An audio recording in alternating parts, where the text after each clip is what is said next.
তুলনা করা ভার্সেস আমার তুলনা করা। তোর বন্ধু পিঙ্কি কত ভালো রেজাল্ট করেছে, গিয়ে দেখে আসকে যে একবার। মেয়েটাকে দেখলেও প্রাণ জুড়িয়ে যায়, কত ভালো মেয়ে।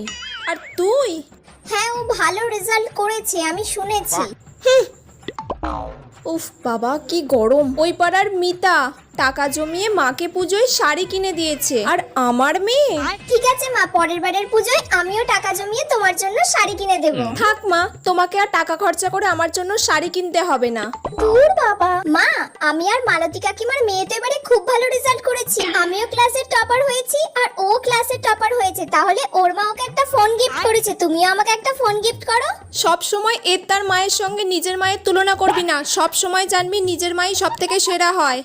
নিজে যখন অন্যের মেয়ের সঙ্গে নিজের মেয়ের তুলনা করো তখন খুব ভালো লাগে, আর আমি তুলনা করলেই যত দোষ হয়ে গেল।